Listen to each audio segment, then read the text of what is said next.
शिवाय ओम नमः शिवाय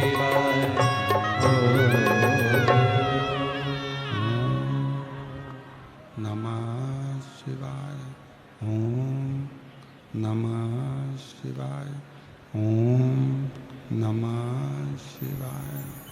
विश्वनाथ भगवान की जय, महाकालेश्वर भगवान की जय, ओमकारेश्वर भगवान की जय, गोविंदेव भगवान की जय, कुबेरेश्वर महादेव की जय। हर हर महादेव, हर हर महादेव, हर हर महादेव। भगवान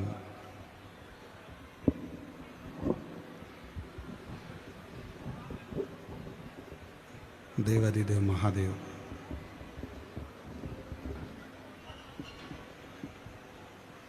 भगवान शिव, जिनकी पुनीत पावन पवित्र शिव महापुराण की कथा भगवान देवाधिदेव महादेव की कृपा से, करुणा से, उनकी उदारता से श्रवण करने का सौभाग्य आप और हमको प्राप्त हुआ है। बड़े भाग्यशाली हैं सभी शिव भक्त,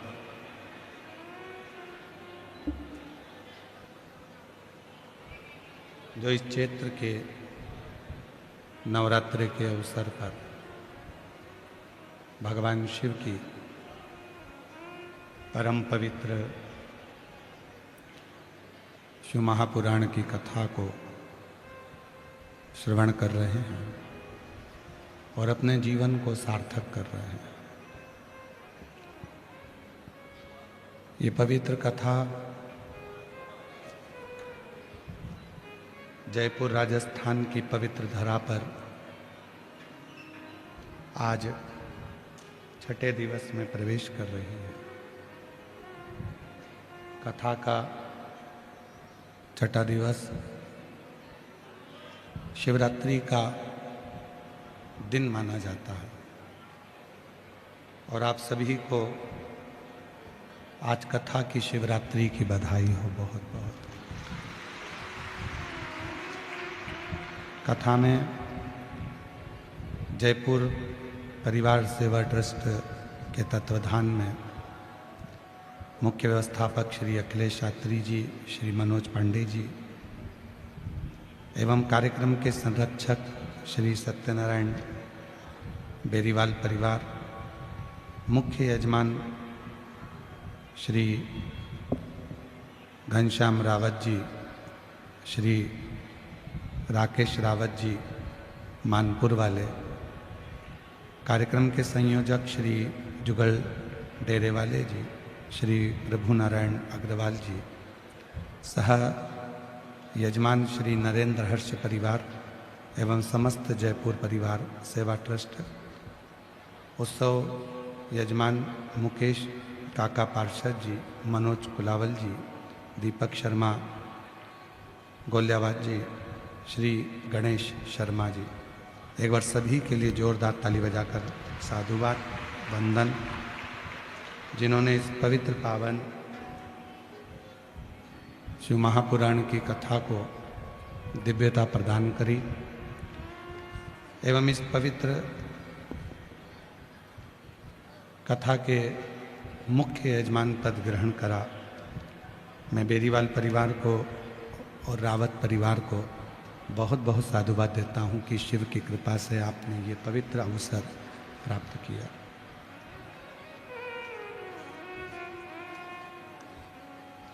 भीलवाड़ा राजस्थान में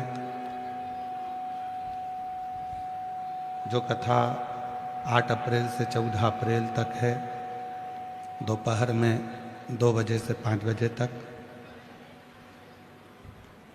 कथा के आयोजक श्री महंत बाबूगिरी जी महाराज जी यहाँ पधारे हैं, संत दास जी महाराज जी भी यहाँ पधारे हैं और क्षेत्रीय विधायक अशोक कुमार कोठारी जी भी यहाँ पधारे हैं। उन सभी को मैं बहुत बहुत साधुवाद देता हूँ जिनके यहाँ पर इतनी दिव्य और भव्य कथा भीलवाड़ा राजस्थान में होने जा रही है, एक बार विधायक महोदय के लिए और यजमान परिवार के लिए जोरदार ताली बजाकर उनका स्वागत करना। तेरी कृपा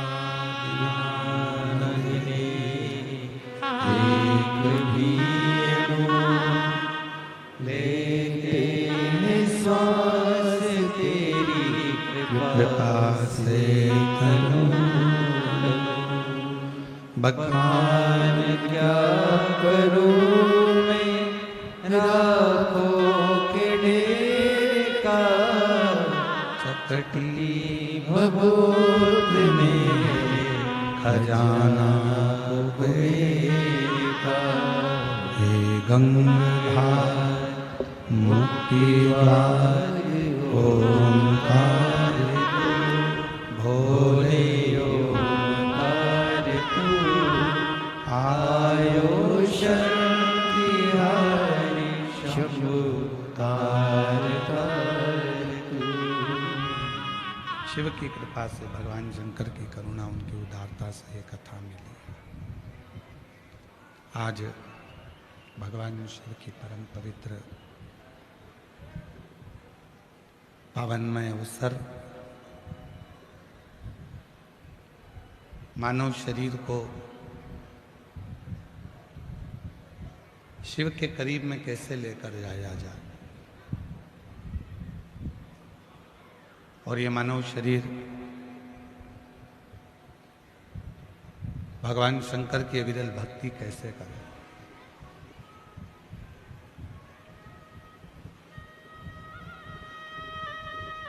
ऐसा नहीं है कि मानव शरीर एक ही बार मिला है।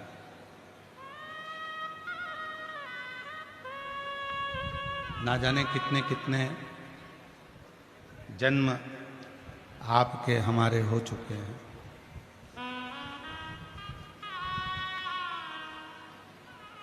ना जाने कितने कितने जन्म आप और हम इस पृथ्वी पर ले चुके हैं। कोई ये नया जन्म नहीं है आपका और हमारा। पर पीछे की आवाज़ खोल दो, जो रोड पर बैठे हैं उनको भी आवाज़ आ जाए। रोड पे भी बहुत पब्लिक है, और पीछे के जितनी भी ग्राउंड है सब दूर की आवाज़ खोल दीजिए, क्योंकि रोडों पे लोग बैठे हुए हैं, बहुत भीड़ है।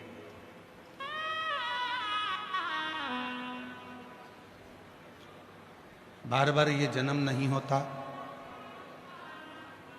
जन्म और मृत्यु का जो प्रपंच है, इससे छूटना है। फिर जन्म लिया, फिर मर गए, फिर जन्म लिया, फिर मर गए। पुनरपि जननम पुनरपि मरणम के प्रपंच जो है, इससे छुटकारा कैसे है, इससे छूटा कैसे जाए। तो शिव महापुराण में स्वयं तुमरुका जी ने चंचुला देवी से कहा कि मृत्यु लोक में, संसार सागर में केवल एक साधन है, वो है भगवान शंकर की भक्ति। तुमरुका जी कहते हैं चंचुला देवी केवल संसार सागर में एक है शिव की भक्ति, फिर वो वापिस मृत्यु लोक में जन्म नहीं देती है। शिव अपना बनाकर अपने चरणों में सदा सदा के लिए रख लेते हैं, सदा।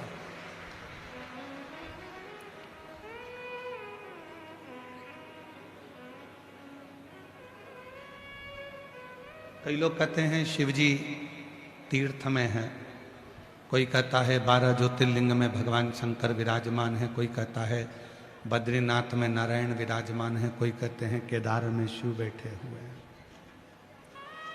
माना कि ये प्रत्येक भारत की भूमि पर जो तीर्थ हैं, यहाँ परमात्मा निवास करता है। पर उन तीर्थ से भी ज्यादा शंभु, शंभु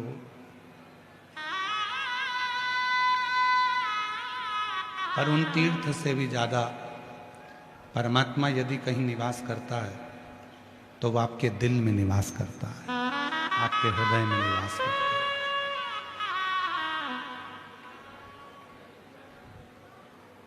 हो सकता है तीर्थ में आप ढूंढने के लिए जाओगे और परमात्मा मिले कि ना मिले।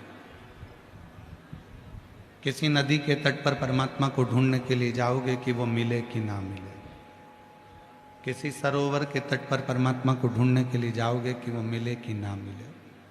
पर इतना विश्वास अपने अंदर बनाकर रखना कि जिस दिन तुम अपने ही घर में रहकर अपने ही पास के शंकर जी के मंदिर में एक लोटा जल चढ़ाना प्रारंभ करोगे तो तुम्हें 365 दिन तो दूर की बात है, 65 दिन भी दूर की बात है, 5 दिन में ही एक ना एक दिन शिव अपनी साक्षीकरण दे देगा, शिव अपना दर्शन देगा।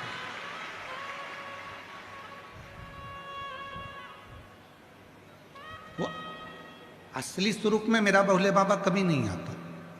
मेरा शंकर, तुम सोचो कि अपने स्वरूप में गले में नाक पहनकर, मृगछाला पहनकर, जटा बांधकर, चंद्रमा लगाकर, गंगा सिर पर रखकर आ जाएगा तो नहीं आ सकता, बिल्कुल नहीं है।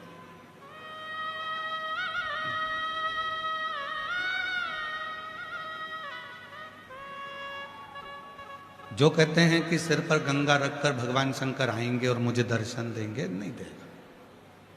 जो कहते हैं कि डमरू लेकर भगवान आएंगे और दर्शन देंगे, बिल्कुल नहीं आएंगे।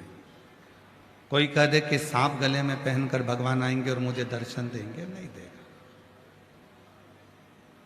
दर्शन कैसे देगा? आपकी माता के रूप में, आपके पिता के रूप में, आपके कोई इष्ट मित्र के रूप में। जब दुख की घड़ी में तुम घिरे होगे तब वो तुम्हारा अपना रिश्तेदार बनकर, तुम्हारा अपना परिवार का व्यक्ति बनकर तुम्हारे पास आएगा और तुम्हारी सहायता कर जाएगा।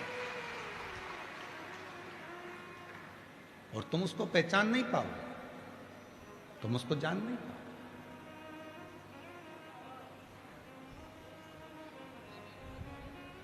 जैसे जीते जी अपने माँ बाप को नहीं पहचान पाते, जैसे जीते जी अपनी पत्नी को, अपने पति को, अपने रिश्तों को नहीं जान पाते, उसी तरह तुम परमात्मा को नहीं पहचान पाते।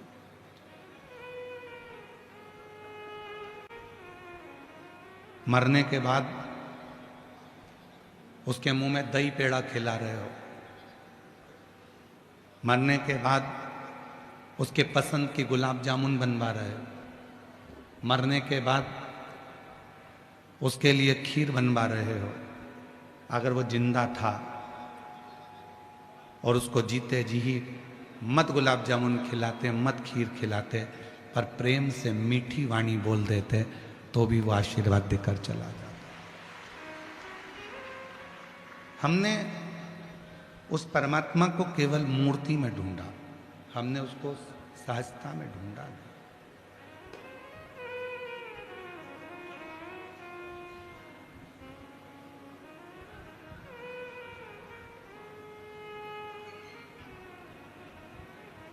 प्रत्येक जीव में, इसलिए शिव महापुराण की कथा कहती है कंकर में शंकर। ये जो शब्द निकला है कंकर में शंकर है, ये पहले लोग नहीं निकालते थे। अब दुनिया के लोगों को समझ में आ गया कि कंकर में शंकर है। आप कहीं पर भी बैठकर एक कंकर उठाकर भी उसको शिव मानकर उससे अपने दिल की बात कहते हो तो वो सुन लेता है, वो सुनता है। कंकर में शंकर, प्रत्येक जीव में परमात्मा, प्रत्येक जीव। हमारे निखिलेश जी एक भजन की लाइन बड़ी सुंदर गुनगुनाते हैं कि फूलों में ढूंढा तुझे, फूलों में ढूंढा तुझे,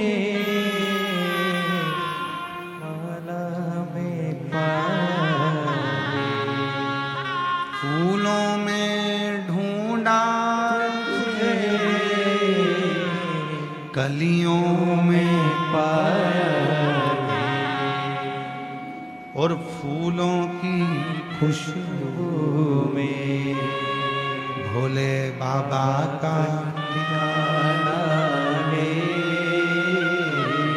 हम जगत में उसको ढूंढ रहे हैं, हम हर जगह पर उसको जाकर ढूंढ रहे हैं, पर उसका ठिकाना तो खुशबू में है, सुगंध में।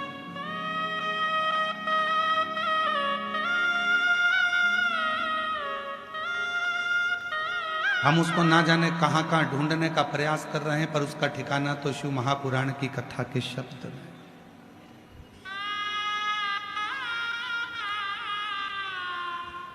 जो लोग सीहोर आते हैं कंकर शंकर की पूजन करने के लिए, रुद्राक्ष लेने के लिए, हम उनसे एक बात कहते हैं, यहां से लेकर जाना तो दिल से लेकर जाना, ये समझकर लेकर जाना कि तुम्हारा शिव तुम्हारे साथ जा रहा और तुम्हारा दुखड़ा हरने के लिए जा रहा, तुम्हारी तकलीफ हरने के लिए जा रहा, तुम्हारा कष्ट हरने के लिए। यहां कई माताएं ऐसी बैठी हैं जो अपने साथ में कंकर शंकर को लेकर चलती हैं। कई बैठी होंगी जिनके प्लेट में, कटोरी में कंकर शंकर विराजमान। कई माताएं, कई भाई, कई जीजी, कई जीजा, कई बेटियां, कई बेटा, कई मेरे बुजुर्ग माँ बाप ऐसे बैठे हैं जिनके गले में रुद्राक्ष पड़ा हुआ है। एक रुद्राक्ष उसके गले में पड़ा है, उसको क्या लगता है कि मेरे गले में रुद्राक्ष है, पर शिव महापुराण की अगर विद्येश्वर संहिता को पढ़ा जाए तो स्वयं शंकर पार्वती जी से कहते हैं कि ये रुद्राक्ष नहीं है, ये मेरा स्वरूप है, और जिसके गले में रहता हूं उसकी रक्षा का भार मेरे ऊपर रहता है, उसकी रक्षा का भार मेरे ऊपर। ये केवल रुद्राक्ष नहीं है, ये मेरा प्रतिबिंब स्वरूप है, ये मेरा स्वरूप।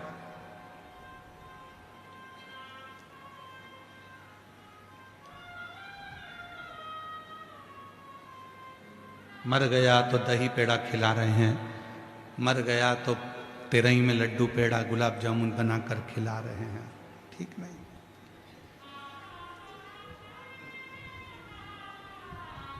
मर गया तो अस्थि की पूजन करी जा रही है, राख को भी पूजा जा रहा है,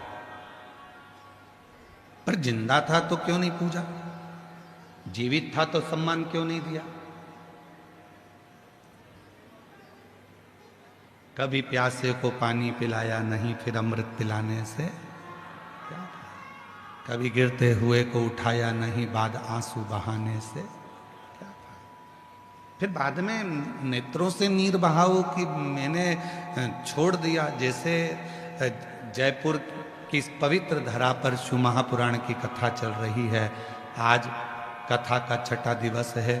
कल कथा सुबेरे 8 बजे से 11 बजे तक जयपुर के इस पंडाल में हो जाएगी, टीवी पर 2 बजे से 5 बजे तक आएगी, कथा विराम हो जाएगी, और कई लोग जयपुर के और आसपास क्षेत्र के बाद में पछतावा करेंगे, अपने पास में कथा हुई, झोली भरकर मैं लेकर नहीं आ सकी, मेरा शिव आया था, अपने मन की बात कह ना सकी, बाद में पछतावा, आज नहीं।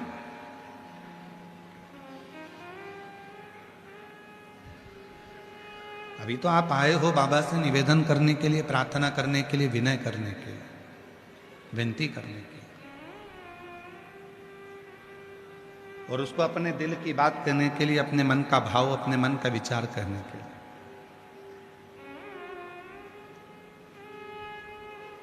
शिव का भक्त, शिव साधक, शिव की आराधना करने वाला, शंकर की साधना करने वाला, माँ आद्य शक्ति की आराधना करने वाला, माँ आद्य शक्ति की साधना करने वाला किसी से कोई कामना नहीं रखता। कामना रखेगा जो भगवान शंकर का भजन करने वाला है, जो भगवान शंकर की साधना करने वाला है, जो भगवान शंकर का स्मरण करने वाला है, वो इंसान से कोई कामना नहीं रखता, वो भगवान से कामना रखता, वो शिव से कामना रखता। जो देगा तो मेरा भोले बाबा ही देगा, जो देगा तो मेरा शिव ही देगा, जो देगा तो मेरा शंकर ही देगा। रिश्तेदार नातेदार को कौन दे रहा है, वही दे रहा है। एक सुंदर प्रसंग है शिव महापुराण का, बहुत सुंदर प्रसंग।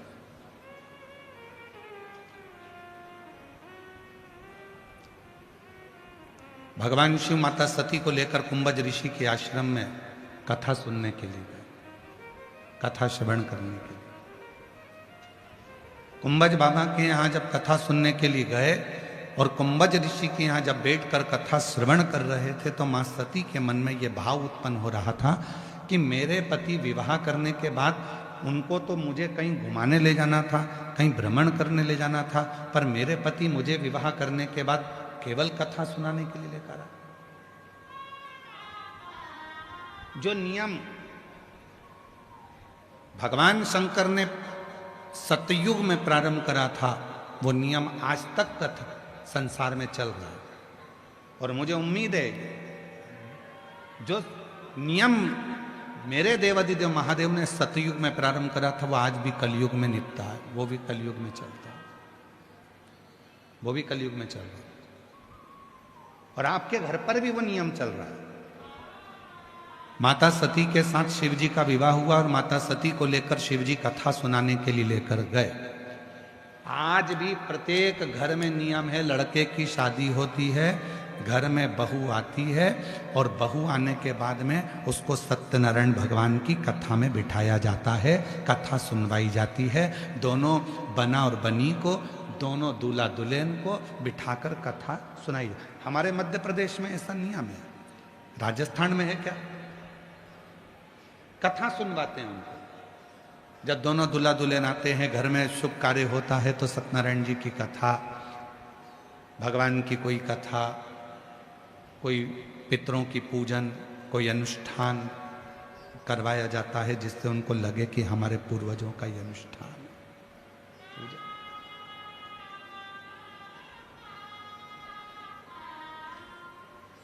ले गए भगवान शंकर माता सती को कथा सुनने के लिए।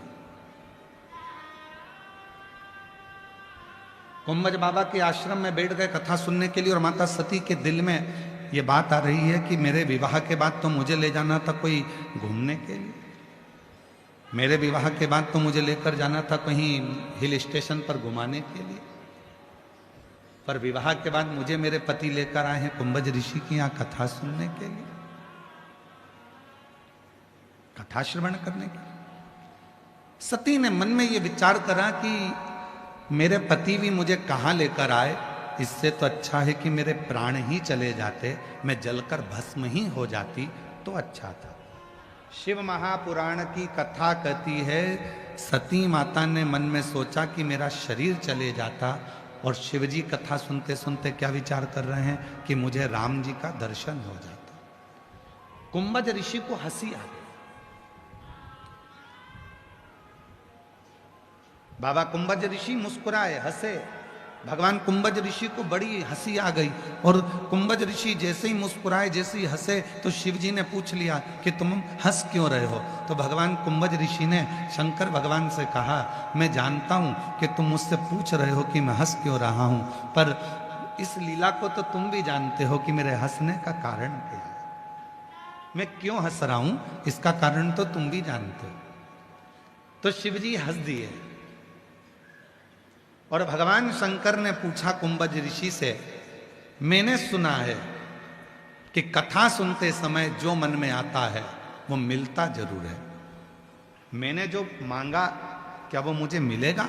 कुंभज ऋषि कहने लगे, क्यों नहीं मिलेगा, पर सती ने जो मांगा है उसको भी मिलेगा। सती ने क्या मांगा? मैं जलकर भस्म हो जाऊं तो अच्छा। और शिव जी ने क्या मांगा? राम का दर्शन हो जाए तो अच्छा। दोनों की मुराद पूरी हो गई। बीच रास्ते में राम जी का दर्शन शिव जी को हो गया, और राम जी का दर्शन जैसे शिव जी को हुआ, सती मैया परीक्षा के लिए जाने लगी।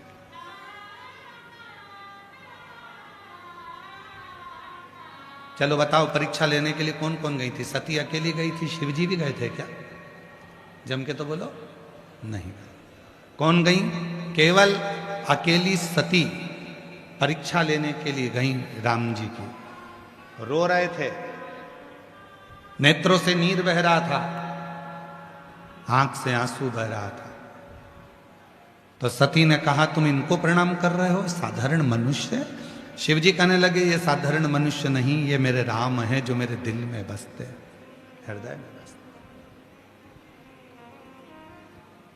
पत्नी के लिए रोना है? अपनी पत्नी के लिए रो रहा है। परमात्मा कोई भगवान पत्नी के लिए रोता है? शिव जी ने कहा ये तो सब लीला है।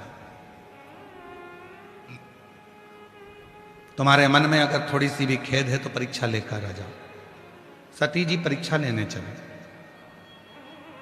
शिव जी से कहा अब आओ सही जगह पर कथा के प्रसंग पर। इतनी कथा तो आपने रामचरितमानस में भी सुन रखी है, भागवत में भी सुन रखी है, पूरी पुराणों में सुन रखी है। अब सही प्रसंग पर अब आए।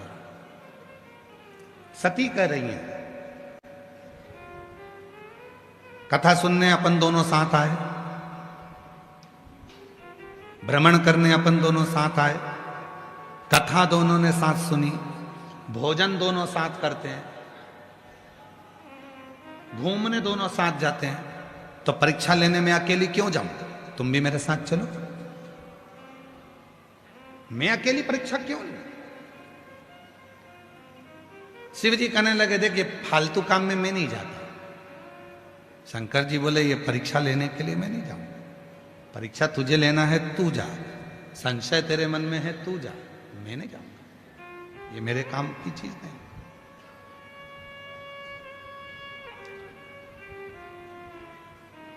परीक्षा लेने मैं जाऊं? हाँ, परीक्षा लेने के लिए मैं नहीं जा सकता। जाओ तुम परीक्षा लो।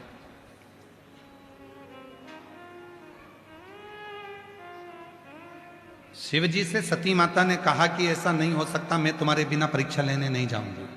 शिव जी कहने लगे मैं परीक्षा लेने नहीं जाऊंगा, साथ भोजन करेंगे चलेगा, पति पत्नी है साथ भोजन करेंगे चलेगा, साथ घूमने चलेंगे चलेगा, साथ मोटरसाइकिल पे बैठेंगे चलेगा, साथ फोर व्हीलर में बैठेंगे चलेगा, साथ कथा सुनने चलेंगे चलेगा, साथ माल घूमने चलेंगे चलेगा, साथ शॉपिंग करने चलेंगे चलेगा। पर याद रखना बीमारी तुझे हुई है और तू कहे कि मुझे इंजेक्शन लग रहा है तो तुम भी लगवा, चलेगा? अरे जम के तो बोलो नहीं चलेगा। शंकर जी ने कितनी सुंदर बात कही कि बीमारी तुझे हुई है, परीक्षा तू लेने जा रही है, संशय तुझे हुआ है, टेंशन तुझे हुआ है, अहंकार तुझे हुआ है, तो दवाई तुझे लेना पड़ेगी। अब कई लोगों की आदत, अब तुम हॉस्पिटल में जाओ और पत्नी बीमार पड़ गई और पत्नी पति से कहे जी अपन साथ में रोटी खाते थे, साथ में रहते थे, साथ में घूमने जाते थे, साथ में ससुराल जाते थे, साथ में शॉपिंग पे जाते थे, साथ में मॉल जाते थे, साथ में ये काम करते थे, साथ में वो काम करते थे। एक काम करो ना, जब साथ में रहते थे, साथ में भोजन करते थे, साथ में रोटी खाते थे, साथ में अपन पानी पीते थे, साथ में अपन ये सब काम करते थे, तो फिर एक काम करो कि मैं बीमार पड़ी हूं तो साथ में इंजेक्शन भी लगवा,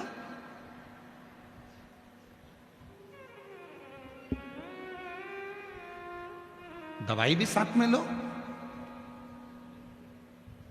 कितनी माताएं बैठी हैं जिनके पति साथ में इंजेक्शन लगवाते हैं, और कितने पति बैठे हैं जिनकी पत्नी साथ में बैठकर दवाई खाती हो। पति बीमार है तो पति भी दवाई खाएगा और मैं भी खाऊंगा। है कोई? नहीं, कोई नहीं। जिसको दर्द हुआ है दवाई उसे ही खाना है, और जिसके मन में संशय हुआ है परीक्षा लेने उसी को जाना है। मैं नहीं जाऊंगा, मैं नहीं जाऊंगा। जिसको संशय हुआ वो जा। तकलीफ अपने को हुई है तो दवाई अपने को खाना पड़ेगी। खुजाल अपने हाथ में चली, अपने को खुजाना पड़ेगा। छींक अपने को आई है तो अपने को छींकना पड़ेगा। छींक तुम्हें आ रही और तुम पति से कह रही छींको छींको। अब पति बेचारा 2 घंटे से मुंह खोल के बैठा, छींको, तो पति बोले मुझे छींक आई नहीं रही, तो मुझे तो आ रही है ना, तुम छींको।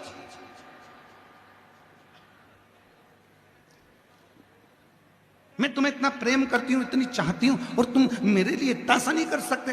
पति के तो आए तो छींको।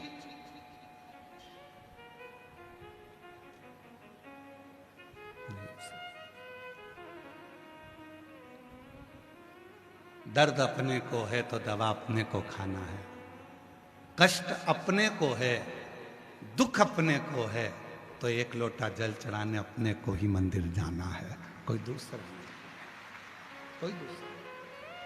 कई लोग कहते हैं तुम हमारे पास में आओ, हम तुम्हारे लिए ये वाला अनुष्ठान करेंगे और तुम एकदम ठीक हो जाओगी। हम शिव पुराण कहती है, हम शंकर पर विश्वास करने वाले, हम किसी के ऊपर भरोसा करने वाले नहीं, हम शिव पर भरोसा करने वाले।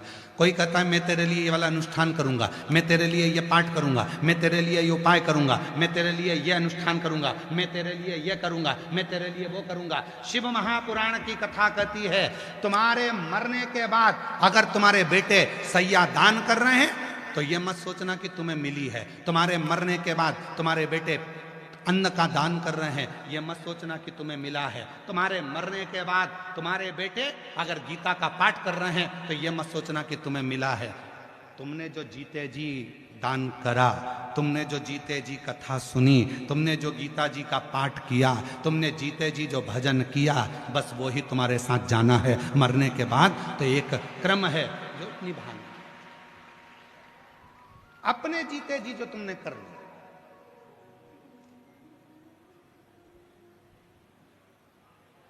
मर गई अम्मा, ट्रेन में बैठ के हरिद्वार ले जा रहे हैं, इत्ते से लोटे में भरकर, और सियोर वाला बाबा कहता था लोटा भर के जल चढ़ा रहे हो, लोटे में खुद पहुंच गई, लोटे में, पर जल नहीं चढ़ाया। रिजर्वेशन कराया, घर के लोगों ने कहा तुम्हारा टिकट अलग कराना, अम्मा का टिकट, माता जी का टिकट अलग कराना, तो माता जी का टिकट अलग कराया। एक सीट माता जी की खाली सीट थी, लोटा रखा था, कोई दूसरा चढ़ गया उस पे तो चिल्ला के दौड़ा, मेरी अम्मा बैठी है, उतर नीचे उतर, अम्मा बैठी है। तो वो बेचारा बोला कहाँ है अम्मा तेरी, वो दिख नहीं रहा, लोटे में है। अच्छा, अब भोजन करने बैठा तो घर के लोगों ने कहा था कि ले जा रहे हो हरिद्वार तो पहले अम्मा को खाना खिलाना, पत्तल लगाई, अम्मा की सीट पे रख दी, अम्मा खा लो।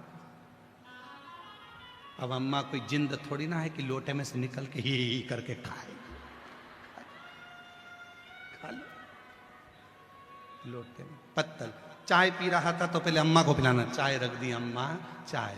अब तूने 700 रुपए का टिकट कराया अम्मा का, 50 रुपए की चाय पिलाई, 150 का खाना खिलाया, ऑटो में ले जाके हरिद्वार पहुंचा, हरिद्वार में तूने पूरा काम करा, अम्मा को लोटे में से निकाल कर विसर्जन करा।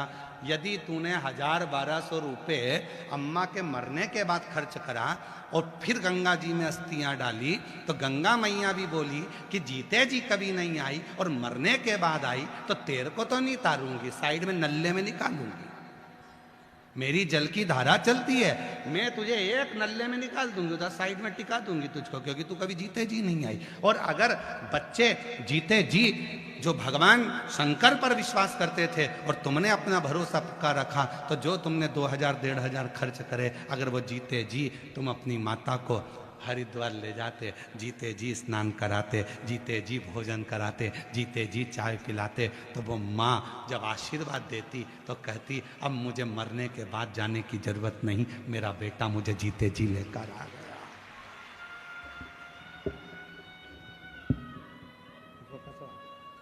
मेरा बेटा मुझे जीते जी लेकर आ गया, अब मुझे जाने की जरूरत नहीं। इसको कस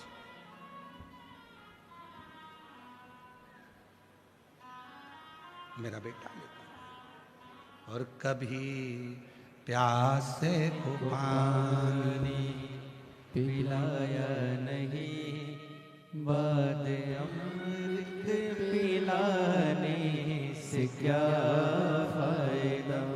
कभी गिरते हुए को उठाया नहीं, बाद आंसू बहाने से क्या फायदा। हम जीते जी तो सम्मान नहीं कर रहे, हम जीते जी तो आदर नहीं दे रहे, हम जीते जी तो सत्कार नहीं कर रहे, मरने के बाद क्या विचार कर। शिव पुराण कह रही अपना दुख किसी से मत कहो, अपनी तकलीफ किसी से मत कहो, लोग हंसेंगे, ताना कसेंगे। पहले सेठानी बनकर घूमती थी, अब जगत में रोती फिर रही है। किसी से नहीं कहना है। एक कहना अपने बाबा से, अपने बाप से, अपने पापा से, अपने पिता से। दूसरा कहना अपने पति से, दूसरा कहना अपने पति से, और तीसरा कहना मेरे शंकर ओ घड़दानी त्रिकालदर्शी कैलाशी अविनाशी शिव से। और किसी से नहीं, किसी से नहीं। सती मैं परीक्षा लेने के लिए नहीं जाऊंगा। सती कर रही है, अपन दोनों साथ भोजन करते थे, साथ पानी पीते थे, साथ घूमने जाते थे, साथ कथा सुनी है, तो परीक्षा भी साथ लो। शिव जी बोले ना ना ना ना ना ना, बीमारी तुझे हुई है तो इलाज तू करवा, मैं नहीं जाऊंगा। अहंकार तेरे मन में प्रकट हुआ है, अभिमान तेरे मन में आया, तृष्णा तेरे मन में, परीक्षा लेने का भाव तेरे मन में आया, मैं नहीं जाऊंगा, मैं नहीं। ठीक है।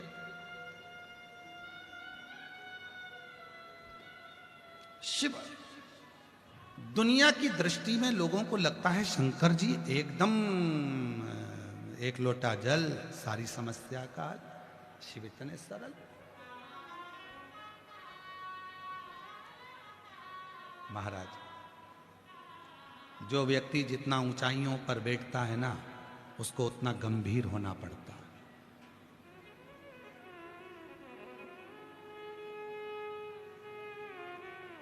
उसको उतना गंभीर होना पड़ेगा। जो व्यक्ति जितनी ऊंचाइयों पर बैठता है उसकी उतनी आलोचना होती है। जो व्यक्ति जितना ऊपर की ओर बढ़ता जाता है उसको बहुत गालियां दी जाती है। जो व्यक्ति एकदम तरक्की कर कर ऊंचाइयों पर जाकर बैठ जाता है उसकी आलोचना होगी, अपशब्द कहे जाएंगे, ताने दिए जाएंगे, गाली दी जाएगी, पर उसको गंभीर होना पड़ेगा। जैसे हमारे भारत के प्रधानमंत्री नरेंद्र भाई मोदी जी, जैसे प्रत्येक प्रदेश के मुख्यमंत्री, चाहे आपके प्रदेश के हों, चाहे मध्य प्रदेश के हों, चाहे छत्तीसगढ़ के हों, चाहे आंध्रा के हों, कहीं का भी मुख्यमंत्री, चाहे वो किसी भी स्थान, चाहे वो उत्तराखंड के हों, मुख्यमंत्री, प्रधानमंत्री और मुख्यमंत्री का पद कितना ऊंचा होता है, पर उनको जितने ऊंचे पद पर बैठ जाते हैं उतनी उसमें गंभीरता आना पड़ती है, उतनी गंभीरता लाना पड़ती है। उनको मालूम है ऊपर बैठेंगे, उन्नति की सीढ़ी पर चढ़ेंगे तो लोग गालियां बहुत देंगे, आलोचना बहुत करेंगे, अपशब्द बहुत कहेंगे, ताने बहुत देंगे, ना जाने क्या क्या कमेंट्स करेंगे, ना जाने क्या क्या लिखेंगे, पर जितनी ऊंची कुर्सी पर व्यक्ति बढ़ता जाता है उतनी उसमें गंभीरता आती जाती है, उतना उसमें बल उत्पन्न होता जाता है। ये आलोचना सुनने का, ताने सुनने का, अपशब्द सुनने का जवाब कम देता है, सुनता बहुत है। जिसमें जो बढ़ गया, तुम्हारे घर में तुम्हारा पद बढ़ा है, तुम सास हो तो तुम्हें गंभीर होना पड़ेगा, तुम ससुर हो तुम्हें गंभीर होना पड़ेगा, घर में बच्चों की शादी हो गई, तुम मम्मी पापा की जगह सास ससुर बन गए, तुम्हें गंभीर होना पड़ेगा। आलोचना होगी, पद बढ़ा, सास के पद पर बैठ गए तो आलोचना होगी तुम्हारी, ससुर के पद पर बैठ गए तो आलोचना होगी तुम्हारी। ऐसा नहीं कि आलोचना नहीं होगी। दादा दादी बन गए तो आलोचना होगी तुम्हारी। तुम अभी तक घर की बेटी थी, अभी ननंद नहीं थी, अब ननंद बन गई हो तो आलोचना होगी तुम्हारी। अभी तक तुम बेटी थी, भाभी अब बनी हो तो तुम्हारी आलोचना होगी। देवरानी बनी हो तो आलोचना होगी, जेठानी बनी हो तो आलोचना होगी। आलोचना होगी, पर इसको सहन करना, गंभीर बनकर इसको सहना। मेरे शंकर भगवान की बहन मेरे शिव जी की बहन छिप्रिया, भगवान शंकर के जब माँ पार्वती जी जगत जननी जगदम्बा अम्बा जब भोजन बनाकर रखती थी, लोग कहते हैं हमारी ननंद ऐसी है, हमारी भाभी ऐसी है। शिव पुराण को तो पढ़ो जरा। माँ पार्वती जी भोजन बनाकर रखती थी और छिप्रिया आती थी, भाभी भूख लगी है, भोजन दीजिए। छिपरिया आती थी, भाभी भोजन दीजिए, भूख लगी। और शिव जी की बहन छिपरिया जब भोजन मांगती थी तो माता पार्वती जी भोजन ला कर देती थी। देखिए जरा छिपरिया क्या करती थी, भोजन लिया और उठाकर गौ माता को, नंदी को, भृंगी को, श्रृंगी को सबको दे देती थी। भोजन का टिफिन खा लिया। फिर वापिस आ गई छिपरिया जी, भाभी भोजन तो है ही नहीं टिफिन में। भाभी ने देखा तो टिफिन में भोजन तो अब भी तो बना कर रखा था। पार्वती जी ने मन में सोचा, ननन जी हैं, इनको दान करना बहुत अच्छा लगता है, तो सारा भोजन दान कर आई होंगी। मैं अब भी बना कर लाई, ननन जी अब भी लाई। गई अंदर, भोजन बनाया, ताजा भोजन ला कर दिया। छिपरिया ने वो उठाकर वापिस नंदी को, गाय को, शंगी को, भृंगी को सबको दे दिया।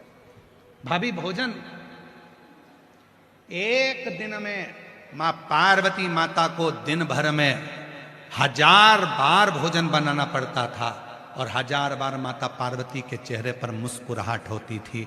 तब छिपरिया ने कह दिया, भाभी तुम केवल पार्वती नहीं हो, तुम अन्नपूर्णा हो, आज से जगत में तुम्हारी पूजन हो।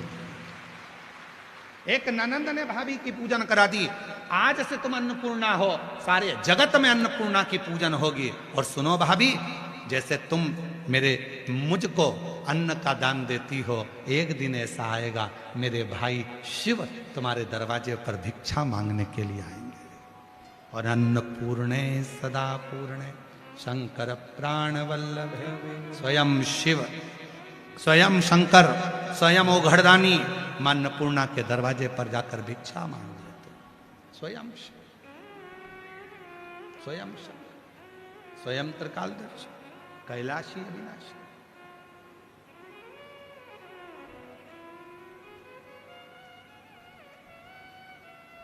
कोई सहजता नहीं है। शिव को जानना, भगवान शंकर को पहचानना, शंकर भगवान के गुणगान का स्वयं। और देखो एक बहन कैसी होती है, उस बहन का भी जरा स्मरण करिए।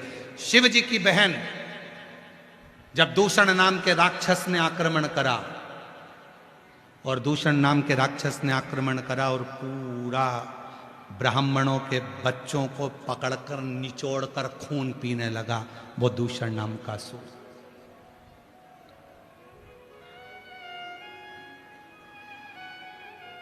महाकाल वन,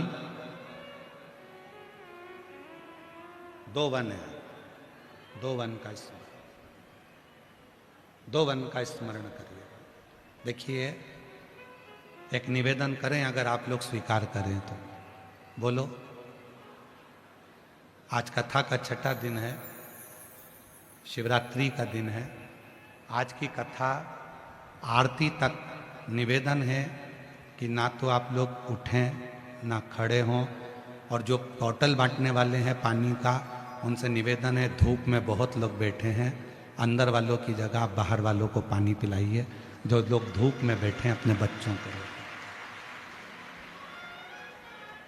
हम कथा में पहले से कहते आए हैं कि अपने साथ में 2 पानी की बोतल लाया करो। लाए हो सब लोग? जम के बोलो। अगर पानी की बोतल आपके पास में है तो आप अपने पड़ोसी के हाथ पैर जोड़कर कह दो कि इसको लेकर चले जाओ, बाहर बांटो।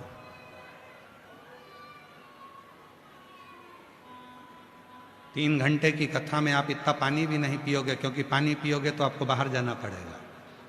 इसलिए पानी भी उतना पियोगे जितना शरीर के लिए ठीक है। मिली है जयपुर में कथा, तो इसको दिल से सुन लो, हृदय से सुनो। आप लोगों को तो पंडाल के अंदर जगह भी मिल गई। हम कैमरे वालों से कहेंगे एक बाहर का नज़ारा दिखाना एक बार। जो लोग रोडों पर बैठे हुए हैं धूप में, अपना छाता लगाकर, बच्चों को गोदी में लेकर बैठे हैं, किसी को जगह नहीं मिली तो वो रोड के बाहर जहां यात्री का प्रतीक्षालय होता है, उस प्रतीक्षालय के अंदर बैठे हुए हैं।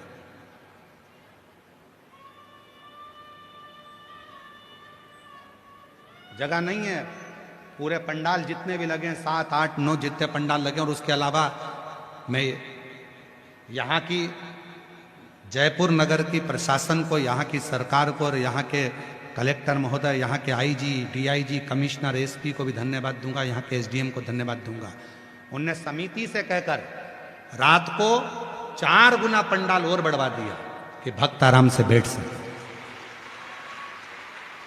व्यवस्था कर सके।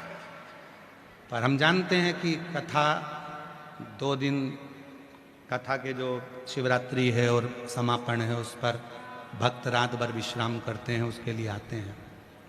तो आपसे निवेदन है थोड़ी जागरूकता के साथ कथा का लाभ लें। बहुत बाबा ने कृपा करी है आप पर, ना जाने आपकी झोली मेरा भोले बाबा किस तरह से भर कर भेजेगा और कितना देकर भेजेगा ये वही जानता है, उसी के हाथ। दिल से, हृदय से। दूषण नाम का असुर ब्राह्मण के बच्चों को निचोड़कर उनका रक्त पीता। 2 वन है शिव महापुराण में, 2 वनों का वर्णन आता है। एक वन है नंदन वन, एक वन है महाकाल वन। नंदन वन काशी, महाकाल वन अवंतिकापुरी उज्जैन, 2 वन।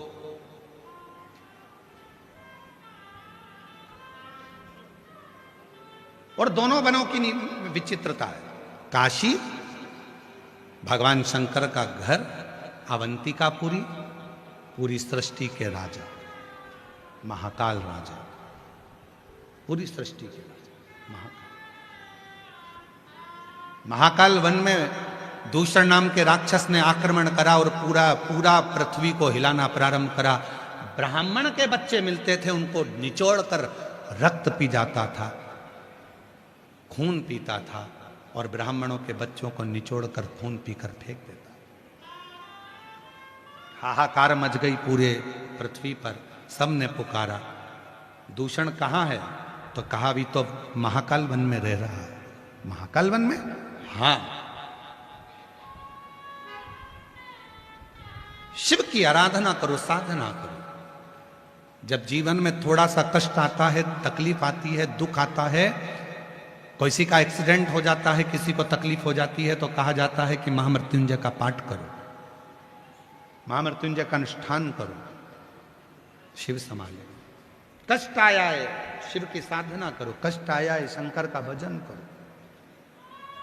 शिव साधना करो, फलित हो। ठीक है, सबने शंकर भगवान को पुकारना प्रारंभ करा, आवाज लगाई, स्मरण किया, और ऐसी घोर साधना की सब ओम नाद में डूबने लगे। सब साधना।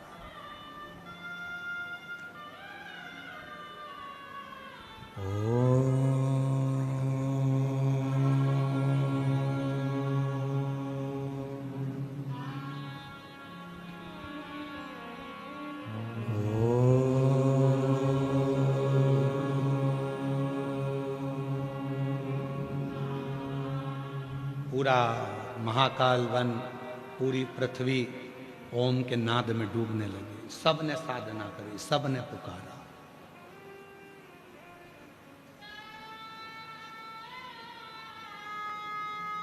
जब दुख आता है सबको एकजुट हो जाना चाहिए। कोरोना महामारी आई थी तो पूरा भारत, और भारत में निवास करने वाला चाहे ब्राह्मण हो, चाहे क्षत्रिय हो, चाहे वैश्य हो, चाहे शूद्र हो, भारत की भूमि पर निवास करने वाला चाहे किसी भी धर्म का हो और किसी भी वर्ण का हो, जब कोरोना महामारी आई थी तो मेरा पूरा भारत में रहने वाला एक एक व्यक्ति एक दूसरे के प्रति समर्पित हो गया था। समर्पण, एक हो जाओ,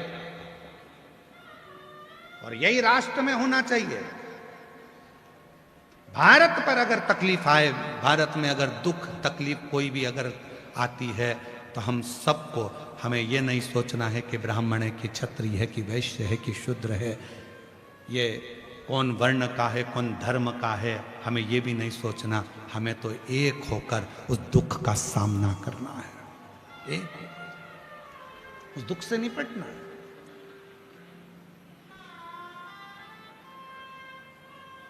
पूरे प्रदेश, पूरी पृथ्वी सबने ओम का नाद किया उस दूषण नाम के असुर के लिए। जब एक दुख आता है तो उसको मिटाने के लिए सबको आगे आना।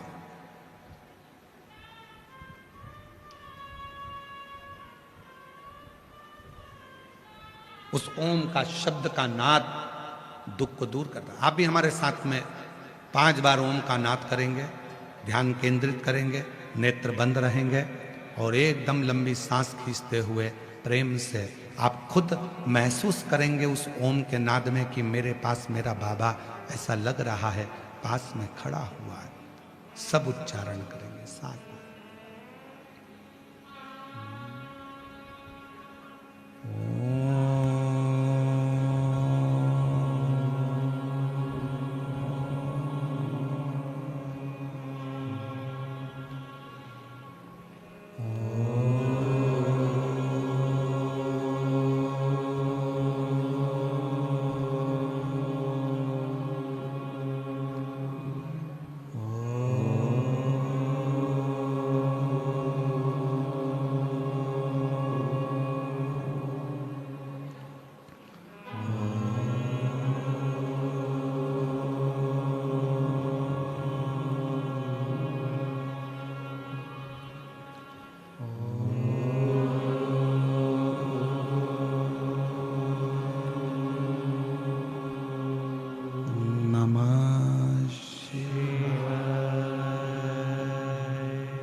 धीरे धीरे अपने नेत्र को खोलते हुए बाबा का स्मरण करें। भीतर का जो दूषण है, भीतर का जो दुख है, मेरा शिव उसे समाप्त करे, उससे प्रार्थना। वो दूषण असुर जो ब्राह्मण के बच्चों का खून पी रहा था। कभी कभी हमारे परिवार में, हमारे घर में कोई ऐसा असुर आ जाता है। असुर कोई राक्षस नहीं होता, हमारे विकार, हमारी गलत सोच, हमारी गलत दृष्टि, यह असुर है।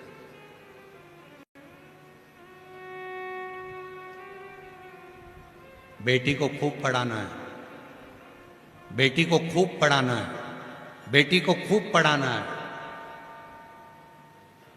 और बहू कह दे कि मम्मा मुझे भी पढ़ना है, तो नानी याद आ जाती है। क्यों नहीं पढ़ाना? वो भी तो किसी की बेटी है ना। भारत सरकार एक काम करती है, बेटी पढ़ाओ बेटी बचाओ। सियोर वाला बाबा एक काम करता है, बहू पढ़ाओ और देश बचाओ। बहू को भी पढ़ाओ, उसकी भी एक मन की सोच है, उसको भी मन में आता है कि मैं भी पढ़ूं, मेरी ननद पढ़ती है, वो भी नौकरी करती है, तो मैं भी पढ़ूं, मैं भी उन्नति करूं, मैं भी तरक्की करूं। उसके भीतर की अच्छी सोच प्रकट करो।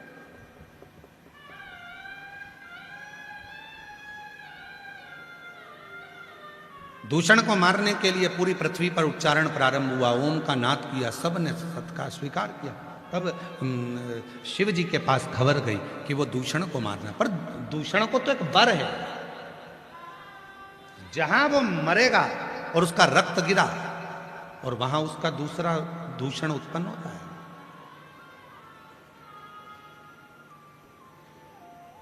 वो दूसरा दूषण उत्पन्न होगा तो और तकलीफ देगा। वो एक दूषण इतना परेशान कर रहा है तो दूसरा दूषण कितना परेशान करेगा।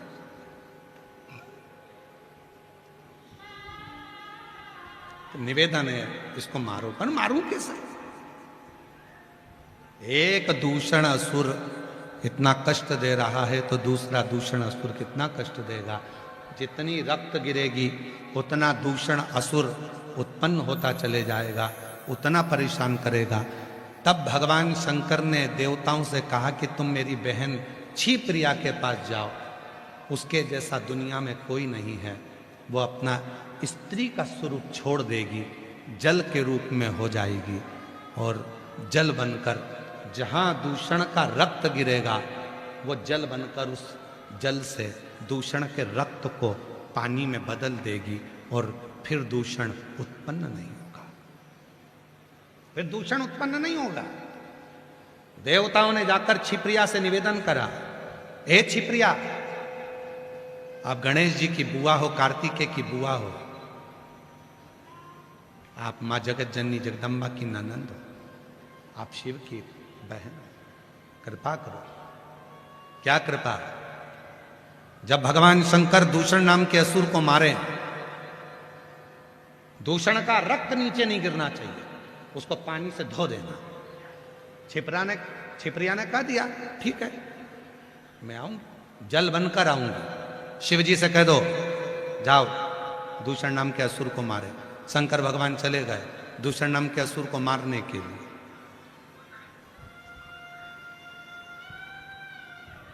छिपरिया आई नहीं, पहुंची नहीं। अब बहन थी, अटक गई होगी कहीं, नहीं पहुंची। कभी कभी भाई कह देता देख मैं तेरे को लेने के ले जाऊंगा तो टाइम पे पहुंच जाना। बहन भाई की झगड़ा इसी बात पे होता है कि वो टाइम पे बुलाए, ये टाइम पे आए नहीं, वो ऐसा बोले वो सुने नहीं, और फिर दोनों का झगड़ा फोन पर लगने दो, वो इसको गाली दे वो उसको गाली दे। बहन भाई का झगड़ा ही इसी बात। शिव जी ने दूषण नाम के असुर को मारा, रक्त गिरा। एक दूषण, दो दूषण, तीन दूषण, ऐसे करते करते 84 दूषण उत्पन्न हो गए। उन्होंने जो आतंक मचाना प्रारंभ करा, उन 84 दूषण ने पूरी पृथ्वी डोलने लगी। अब तो हो गया कल्याण, अब करें क्या, कुछ नहीं हो सकता। तब छिपरिया आई। छिपरिया ने कहा मैं आ गई, क्या करना है? देवताओं ने कहा बहुत देरी कर दी आपने आने में, 84 दूषण उत्पन्न हो गए हैं और शंकर भगवान अपना रूप नहीं रख सकते। शिव जी कभी रूप नहीं रखते, शंकर का भगवान कभी रूप बदल कर नहीं आते। अब होगा क्या, ये दूषण मरेगा कैसे? छिपरिया ने कहा चिंता मत करो, मैं इतनी बलवान हूं कि मेरे भाई के 84 टुकड़े कर सकती हूं। और छिपरिया ने अपने जल का वेग बढ़ाया और जल का वेग बनाकर शंकर के प्रतिबिंब के 84 टुकड़े कर दिए और शंकर भगवान 84 रूप धरकर 84 दूषण का संहार कर दिया। आज उज्जैनी में 84 महादेव विराजमान है, ये उसी का प्रतिबिंब है। आज अवंतिकापुरी उज्जैनी में जो 84 महादेव विराजमान है, ये उसी का प्रतिबिंब है। और वो छिपरिया आज भी छिपरा के रूप में अवंतिकापुरी में निवास कर रही है। आज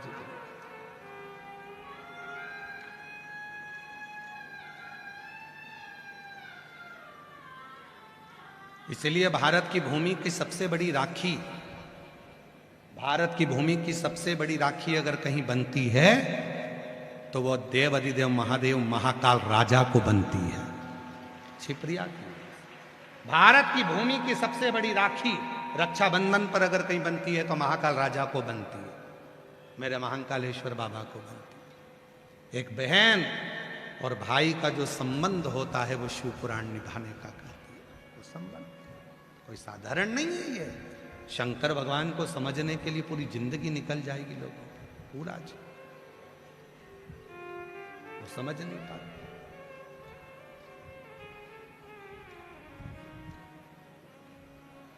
मैंने तेरे ही भरोसे बाबा, तेरे ही भरोसे हवा बिच उड़ती जागी बाबा, डोर हर तो छड़ीना में कटी जागी।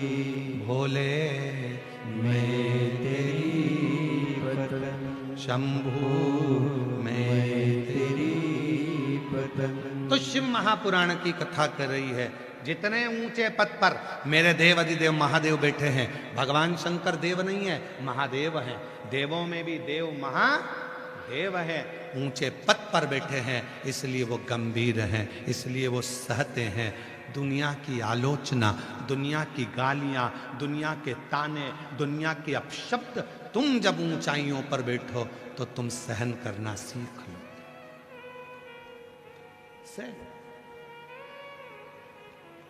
पर ऊंचे पद पर बैठने वाला ही सह सकता है। कौन सह सकता है? ऊंचे पद वाला। हो सकता है हमारी बात का अब किसी को बुरा लग जाए, जितने लोग टीवी पर कथा सुन रहे हो, जितने सोशल मीडिया पे सुन रहे हो सकता है उनको बुरा लग जाए। अब लग जाए तो लग जाए, उसमें कोई बड़ी बात नहीं है। पर समझना, जो ऊंचे पद पर बैठ गया, प्रधानमंत्री मुख्यमंत्री के पद पर, बड़े पद पर जो बैठ जाता है, उसको उसकी आलोचना होती है, वो ज्यादा जवाब नहीं देता। कोई कुछ भी कह देता है, वो ज्यादा जवाब नहीं देता, क्योंकि वो इतने ऊंचे पद पर बैठा है। कहाँ प्रधानमंत्री, मुख्यमंत्री, राष्ट्रपति, बहुत बड़ा पद पर बैठा है। और जो छोटे पद पर होता है, उसकी आलोचना कोई करके बता दे। अपने ही पास में पार्षद जी रहते हैं, उनकी आलोचना करके बताओ अपने क्षेत्र में, फिर वो पकड़ के ले जाएंगे, प्रसाद दे देंगे। ऊंचे पद पर बैठा है, इसलिए उसने सहन करा। जो अभी पद पर चढ़ा है, जो धीरे धीरे आगे बढ़ा है, उसकी जब आलोचना होती है तो उसे सहन नहीं होता। लाओ उसको पकड़ कर ले जाओ उसको कमरे में, देव प्रसाद लपक।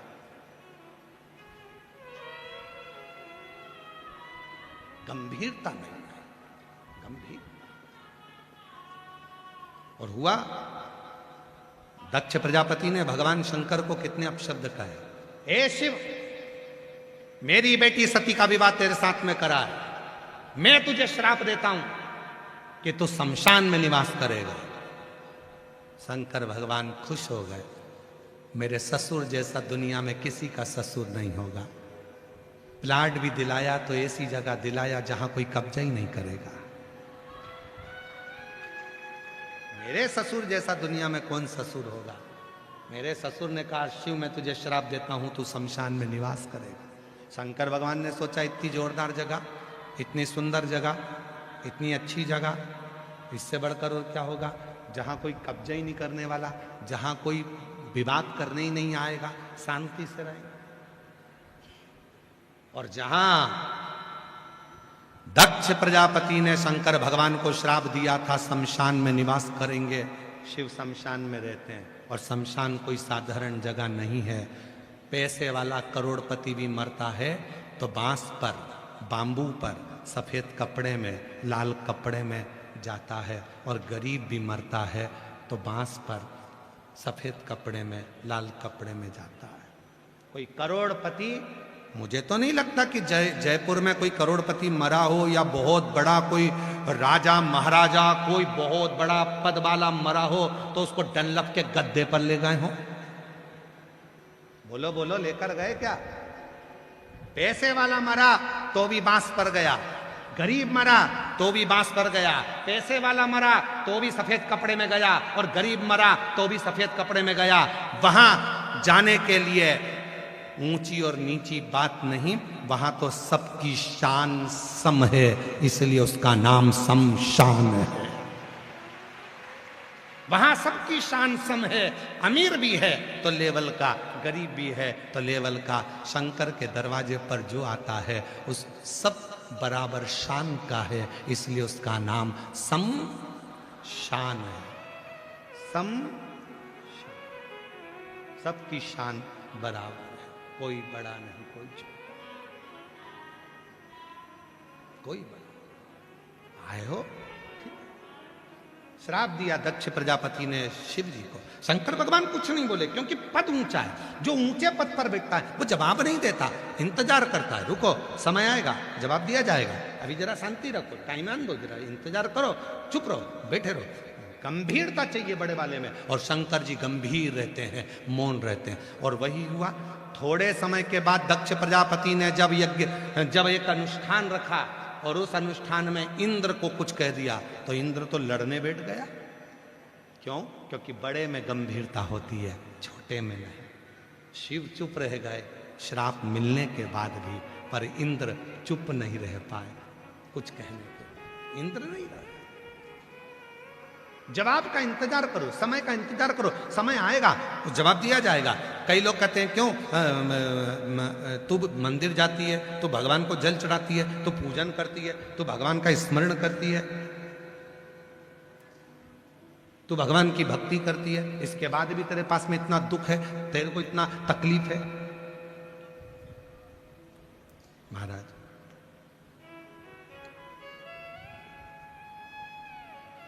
आएगा समय, इंतजार, एक पत्र है, अच्छा है।